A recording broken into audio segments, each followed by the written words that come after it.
Find the most innocent, uncontroversial video on YouTube, scroll down ever so slightly, and you'll suddenly hear 1,000 furious internet voices yelling. This video about puppies has sparked a heated investigation of 9/11. YouTube isn't alone, toxic comment sections are everywhere. But some sites are better than others. Reddit.com is full of thoughtful, productive conversations. So why does this box create such anger and this one stimulate so much thought? The explanation seems simple. YouTube has a very wide audience, attracting enough trolls to ruin conversation for everyone. Reddit is much more isolated, each community united by a common interest.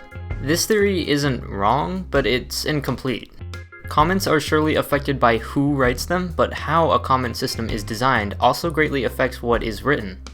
If you're not quite sold, consider this. By default, Redditors are subscribed to a group of communities, which because of this are filled with large, diverse audiences like YouTube. If audiences were the only factor, default subreddits would be as terrible as YouTube. They are worse than the rest of Reddit, but not nearly as bad as YouTube. That difference between default subreddits and YouTube can be attributed to differences in how the two systems work.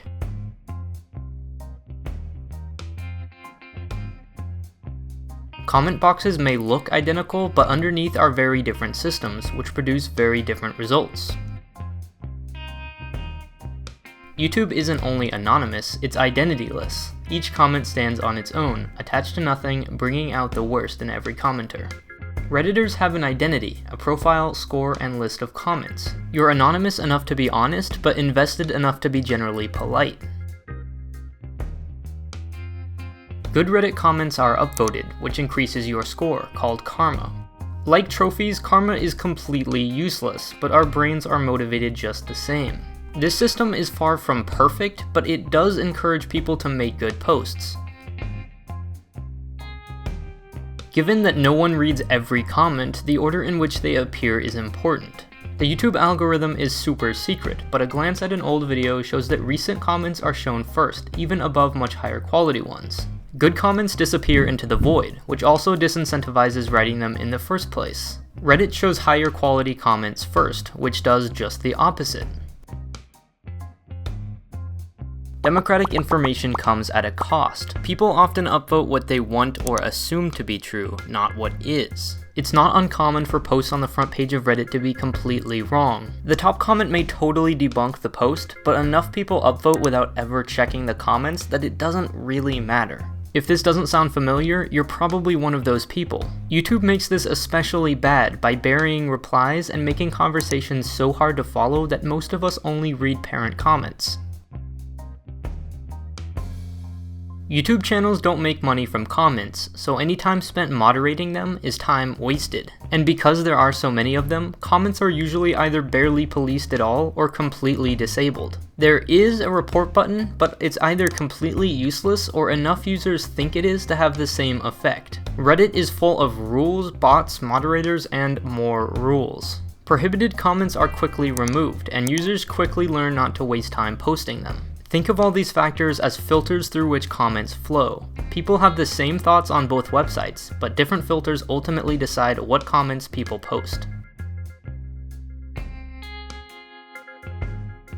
It's obvious that YouTube is flawed, but it isn't clear why. They don't lack the resources to improve, and it's not as if they aren't aware. Big YouTubers have complained quite vocally for ages, but it's only gotten worse over time. Twitter and Facebook are problematic too, spreading false news and encouraging argument by forcing the most complex issues into a mere 140 characters. But it all makes sense when you put yourself in their shoes. If you're YouTube, or Twitter, or Facebook, your only goal is keeping people on the site. Everything else is secondary. More time spent on YouTube is more ads watched, and more revenue earned. Spreading accurate information would be nice, but it's just a bonus. YouTube doesn't improve because there's no reason to. They have all the numbers we don't, and they've found what keeps people's interest. When you have a monopoly, you maximize profits and let people be as outraged as they like. Facebook has no commitment to the truth. If fake news stories are what keep your attention, so be it. In their minds, they're just providing what you demand. How kind. Reddit also wants to sell ads, but their algorithm is why users come at all. Their goals happen to be aligned with what we want.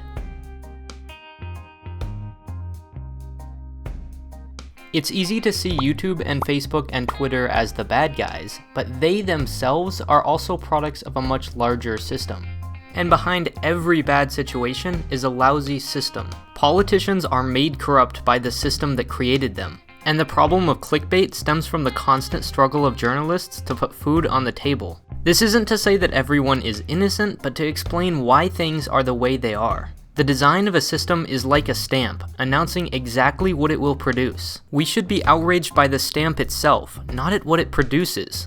This video should teach you that a system that relies on people being good is a bad system. We can spend an eternity fixing everything that comes out of the machine we've built, or we can fix the machine. When it comes to YouTube, we can't change how the comment sections work, but we can control the larger system of which YouTube is a product of. Remember, companies only care about one thing, which also means they aren't attached to the way things are. YouTube has zero loyalty to their design if it stops being profitable.